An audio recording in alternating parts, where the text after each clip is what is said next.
Welcome to the Lending Forward podcast, brought to you by Atlantic Bay Mortgage Group. This is your home for real discussions about the mortgage and housing industry. Our hosts are here bringing you firsthand accounts every week from people at the heart of the business. And we're chatting with professionals from all corners of the industry as they help cultivate transparency around the future of the industry we love. Together, we are lending forward all we know to you. Thanks for joining us for today's episode. Let's dive in. We are back with another episode of Lending Forward, and I'm really excited about this guest. We were actually just chit-chatting. I've known this guest for over 10 years, and I respect this guy and value his opinions, and I'm super excited to have him on to talk through a little bit of the NAR settlement and how it's impacting lenders. So, Mr. KP, how are you? How are you? Good to see you. Gosh, over 10 years. Back to the AMC days when I was living in South Florida. Whew. It is wild. A lot has changed in 10 years. Oh, yeah. It's definitely changed. And I mean, obviously the industry's changed a lot. And I think the biggest, newsworthy thing for the past, months, I guess, is this NAR settlement. And it's wild. And I think lenders and agents and, just everybody's freaking out. There's news everywhere. Some's true and some's not. And, we're talking to a lot of agents, but I really want to get your opinion on it. Like I said, I do value your opinion and I respect what you have to say about it. But before we dive into that, for our listeners that don't truly understand what's going on, help us understand the settlement. Do you mind kind of breaking it down for us? Sure. Yeah. And just to disclose, like my perspective is from a lender perspective, right? So we have three channels. We've got retail, 700 loan officers, a couple hundred branches, satellites. So we're boots on the ground. We're in the communities, and we have a wholesale channel and a correspondent channel. And then, within that correspondent channel, we do delegated and non-delegated. So I'm hearing about it a lot. Love and respect your leadership team. They're so great. I get to see them all the time on the road. I bet March was crazy. I was like 5 conferences. I basically slept in my bed just a couple nights. March is tough. And I think you've seen my leadership team more than I have. That's probably true. And they rock. Bunch of, freaking high powered women you guys put on the road. They're just amazing. Mm-hmm.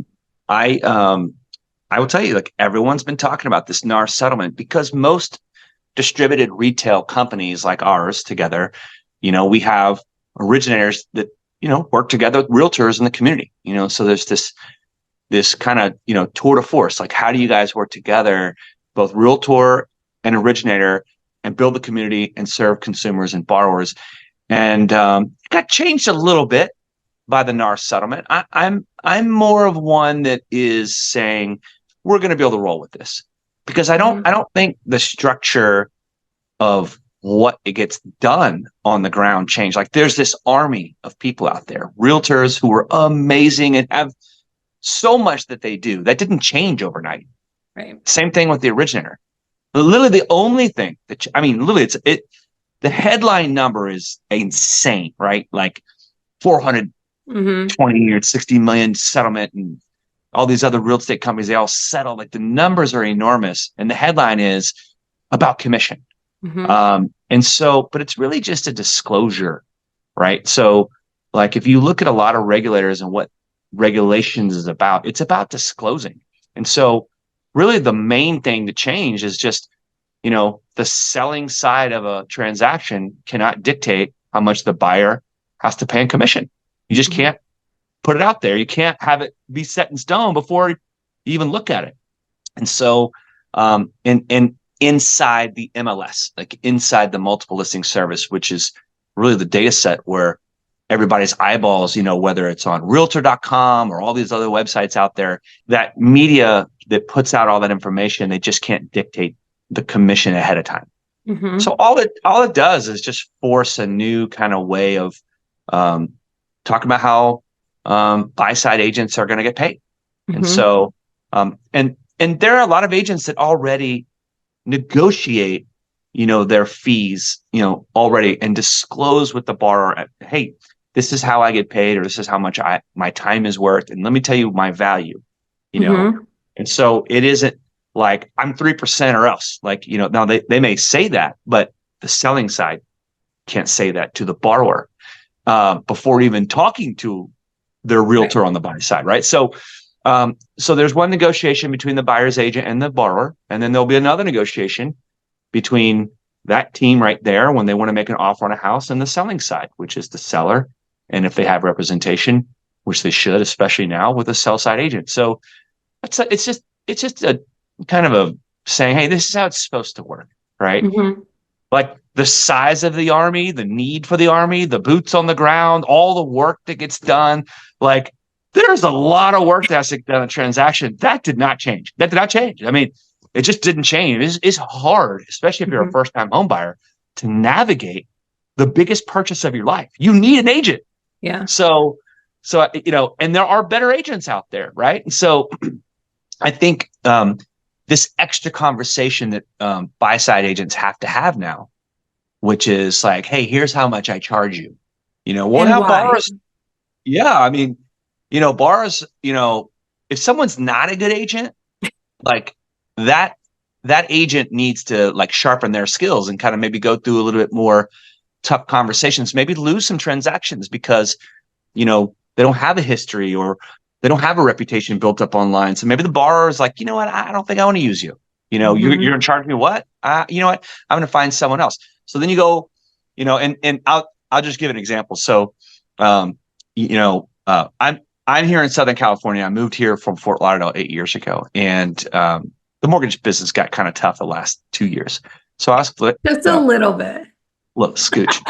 So, and I have 4 kids, and I live in Newport Beach, and like it ain't cheap. So, I started fixing and flipping houses on the side, and my partners, who I went to University of Texas with, this couple, my buddy Jason, he's an architect, he's amazing, he's a great designer. His wife was the real estate side, and she worked for a listing agent that wasn't giving her marketing support. Mm-hmm. And our house sat there for about 3 months, and I'm like, so this is what I said. This is kind of funny. This kind of accentuates the point. There are better agents out there, right? Now, here in LA, I don't watch TV, but like I know who the Altman brothers are, right? Like they're on TV, I guess. So I said to my, my partners, my buddy's wife, like Britt, like, your broker is not giving you any marketing support. He's not helping you push this. You can't just put a listing out there of a beautiful house and expect it to sell, especially like last summer when things were tough. I said, you know what, just call the Altman brothers, now I don't know who these guys are, but like they're on TV. So, I guess they're good. So you know what? She called them. She called them. Their team got with her, walked the property. She co-listed together with them, and they used their Rolodex, and we were under freaking contract and sold in 2 months. That's awesome. And so, yeah, so I use that as a point that there are better agents on the buy and sell side, and they are worth it. Okay. Mm-hmm. So you get what you pay for. All right. So if buyers are like, I'm just going to spend X amount of money, you're not going to get what it takes to negotiate the contract and find the house and do all the stuff it takes. And that goes for both buyer and seller. So I still think value is value, and people's time is worth it, especially for borrowers and buyers and sellers on the largest purchase they make in their life. And by the way, there is such thing as a first-time seller, right? So sometimes, people are selling a house. They've never sold a house before. Like, do you just take every offer that comes through the door, or, every letter you read that you fall in love with the couple that's buying your house, like maybe you want to maximize the amount of money, so you want to get with someone who's an experienced sell side agent. So I don't think anything has really changed other than a couple things in the conversation and a couple points of disclosure on the buyer side commission, once with engaging with the agent that they choose, and then again with the sell side. Now, I will just make 2 more points here. The sell side right now in a market where we're generally undersupplied, sell side has a lot of control and power right now. Mm-hmm. But it's not always going to be like that. Okay. It isn't always like that. And it's hard to believe because since 2008, we've been in like, once we got through that global financial crisis, let's call it 2012, we've been in a seller dominated market in this transaction. But people are staying in their house longer. They're living longer. People aren't having, now you and I are the exception, but the birth rate is not keeping up with the death rate. But you and your three boys. We are doing our part to keep the birth rate up. I say that all the time. Like, if I'm doing my part, and at least, you're a good human being. So, you're doing, your boys are little kings, but, I got 3 girls and a boy. But the point is, people aren't, like, the birth rate is not keeping up. We are after this little wave of millennials, which is the largest first time home buyer segment currently, even larger than baby boomers. That population number will come down, actually. And so you could see this market flip to where buyers are calling the shots. It's hard to think that. Now, of course, an offset would be immigration, a lot of immigrants coming through. That's a lower price point initially. And then, there's some whole things to work out. And of course, every community is different. But we could be in a buyer dominated market in 3 to 5, maybe 7 years. It is something. And so how does this conversation flip when the buyer is in control and the seller, is like, hey, I just need to get this thing, I need to get this thing sold for the right, price. We're a little oversupplied. I need the right buyer with the right agent and the right originator. And so it does work in multiple different kinds of markets. And I know no one's thinking about that future state, but we could be in a buyer dominated market at one point, as opposed to the seller dominated market we've been used to for quite some time. Yeah. And you said something, I think it was in one of your LinkedIn videos, but you said, you like the strength in numbers approach, or you called it a strength in numbers approach. And I think you're right. Like, you have a team, you want the right team, and that team knows how to articulate their value. And unfortunately, you do have to add another disclosure to the packet, but that's the way it's going to be. But, I think a lot of agents are fearful right now. They think their commissions are under attack. So how are you, coaching your team or talking to your referral partners, kind of helping them navigate this settlement? Well, just yesterday, our retail channel, the first Thursday of the month, our guest speaker for the last half of that hour-long meeting was Marty Kyer, who works for Polensky and Beidel out of Texas. He's on like this commission board in the state of Texas, and he went through every detail as an attorney. And man, that guy had it down. And by the way, reach out to him, you and your team. Maybe have him as a guest on Lending Forward or for Atlantic Bay. He was great to hear him talk about it. In fact, Barry Habib from MBS Highway wanted to listen in on our call and hear him. So he was a guest on our call and spoke at the end. So we're doing a lot of education for our originators. We're doing a lot of outreach with our real estate partners and letting them know, what we're thinking, what our thoughts are, and what our plan is. And we also, just like kind of fortuitous timing, but in the fall last year, we rolled out REP, a real estate program. And I know your team is also piloting that as well, where you're going to real estate partners and saying, in this strength in numbers approach, let's work together.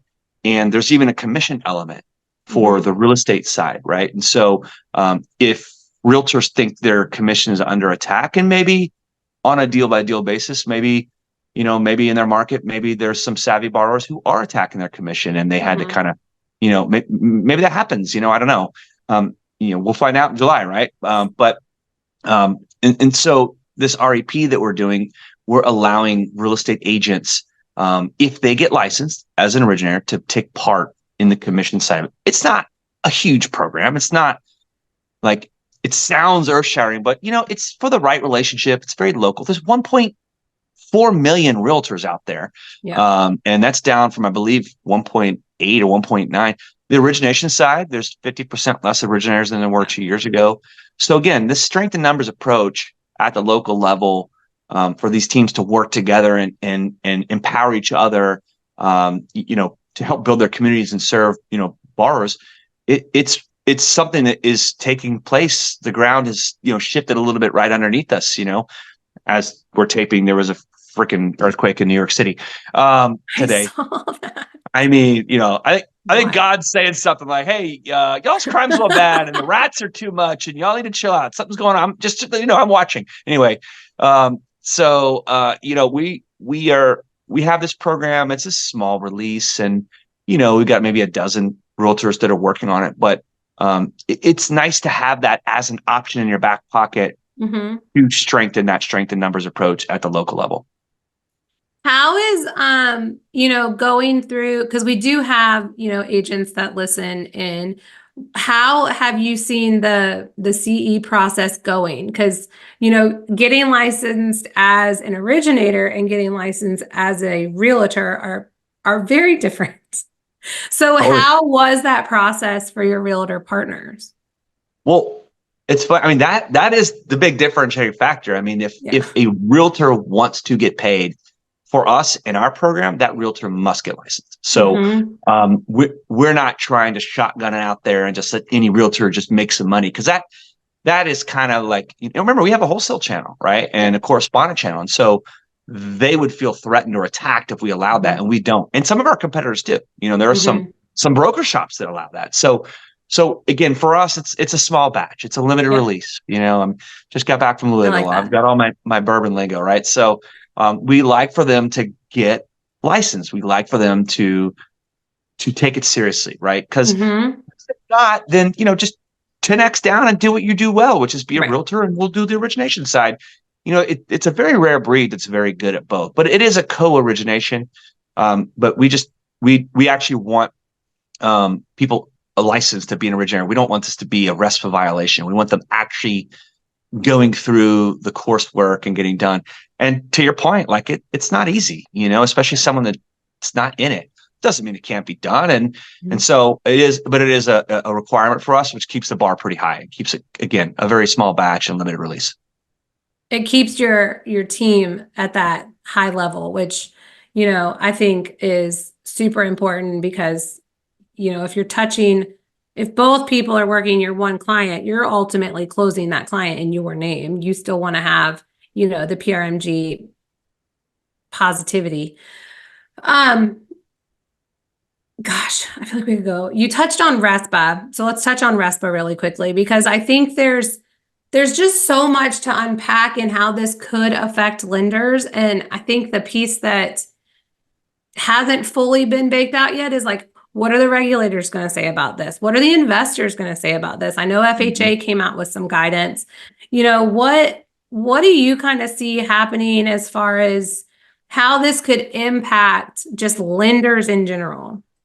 Yeah, I've had a chance to work with your compliance team and your ops team, and you guys have a great team, so you guys know your stuff. I mean, the RESPA violation is really the biggest one, right? Like the underwriting guidelines did not change. Fannie and Freddie are very consistent on seller concessions. VA, they may have to change their guidelines, right? Because they don't allow buy side commission for the agent to be an allowable cost for veterans.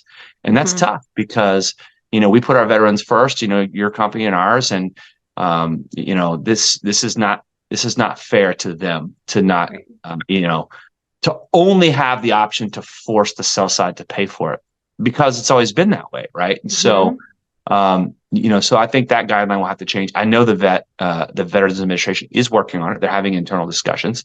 And then, the Mortgage Banker Association, our industry's largest lobby group, working with the GSEs, working with, VA, FHA, and everybody. So, I don't think too much is a big deal other than that VA guideline. And, of course, whether it's a RESPA violation, we do feel, again, an originator getting licensed, or if you're dealing with the broker owner and you're setting up some kind of JV or MSA, then that doesn't require licensing. So then now you've got, an agreement company to company.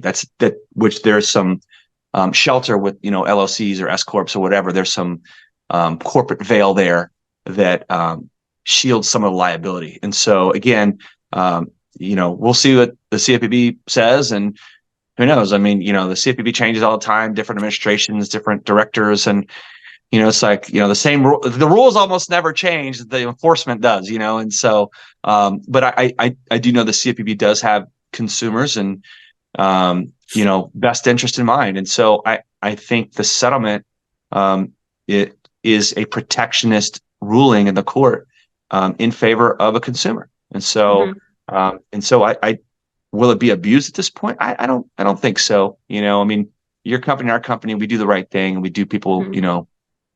we do right by people. So I think we're in a good spot. I think we're in a good position. How do you feel about, because you mentioned fairness, and I see it a lot on, I'm sure you see it on social media too, is this isn't fair to the buyers because affordability is already an issue.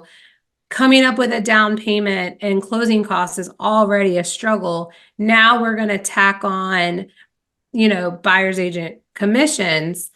What are your thoughts on that? Yeah, it's on the margin. It's gonna price some people out of the market Mm-hmm. potentially. So there is a problem there, but the affordability issue has been an issue for quite some time. We don't have enough housing supply at the lower end. We have high interest rates, although we've come down from the peak in the fall, of 23, November and December. We've come down quite a bit from 8% rates. And as rates continue to trend down throughout the rest of the year, and then, the Fed will eventually cut rates, which will bring, treasury yields down even further. Affordability does get better. And so I will say that is your biggest affordability issue. But yeah, I mean, if the seller's not liking the offer and they're not going to pay, a certain amount, and the borrower has to come up with cash, it's just one more Mm-hmm. piece added to the largest homeownership hurdle out there, which is the down payment. So did costs just go up even more for borrowers? I can tell you that's the number one thing that Mm-hmm. regulators are looking at in this whole deal. Is like, shoot, it was working before, Mm-hmm. and now that it can't be set in stone, the seller always pays for it. This is potentially another cost that will absolutely hurt borrowers, and unintended consequences. That's what our industry is always about. We're constantly dealing with that. Yeah, that's the truth. Well, for all of the, we have loan officers and we have agents listening. Do you have any tips or advice, or, how should they kind of handle the next couple of months as all of this is changing? Well, sales at its core is just communication. Okay. And so who's communicating at scale? Are you listening to Diana Olick on CNBC, who's basically said housing has sucked for 20 years? When, by the way, if you've owned a house for even 3 or 4 years, you've completely changed the wealth of your entire multi-generational, family's lineage. So what are you listening to? Who are you listening to? Listen to a local expert. Listen to the local originator. Listen to the local realtor. And then for those local originators and realtors that are listening to us right now, you need to get better at communicating at scale. You've got to get the word out there. You have to debunk myths about this. You need to talk about what's working for you, highlight your successes in your transactions. I negotiated successfully this deal for my borrower that the seller paid for the commission. And here's why. Because that seller could count on me and my originator at Atlantic Bay that we were going to get this done. We were going to make sure they got the deal done. We got to the table. We didn't waste someone's time. And so how do you communicate at scale? I mean, social media is a great way to do it. I'm a huge fan of Social Coach. I know I mentioned that to you. Mm-hmm. I love that app. It's got a compliance piece in it, and it does the communication and the social media piece.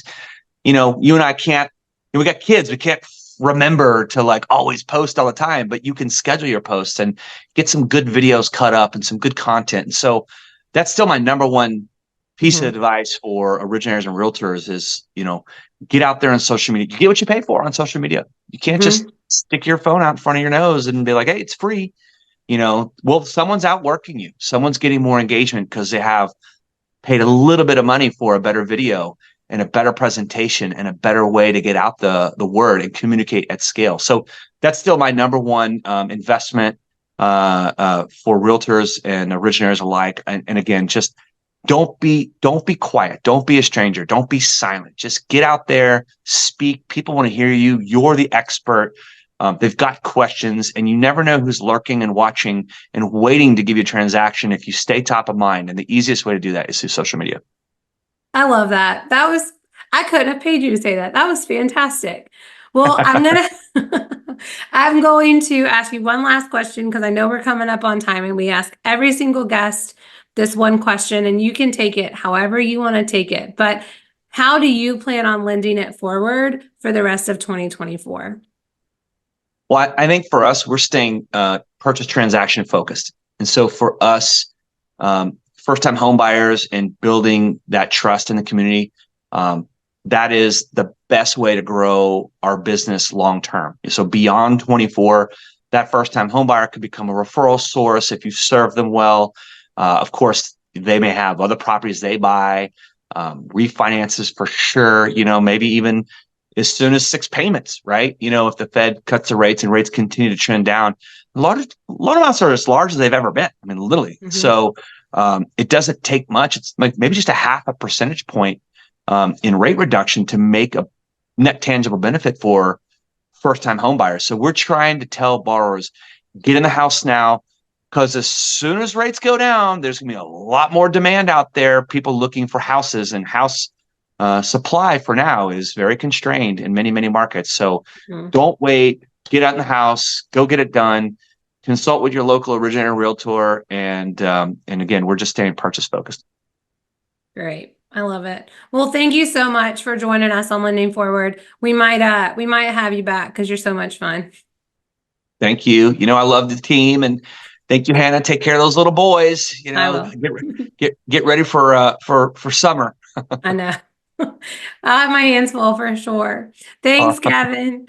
All right. Thank you. Thanks again for tuning into today's episode of the Lending Forward podcast. Be sure to subscribe to our channel, follow us on Instagram @LendingForward, on YouTube, and LinkedIn. Tune in next week for another new episode, and go lend something forward today. Atlantic Bay Mortgage Group, LLC, NMLS number 72043, NMLSconsumeraccess.org is an equal opportunity lender and employer, located at 600 Lynn Haven Parkway, Suite 100, Virginia Beach, Virginia, 23452.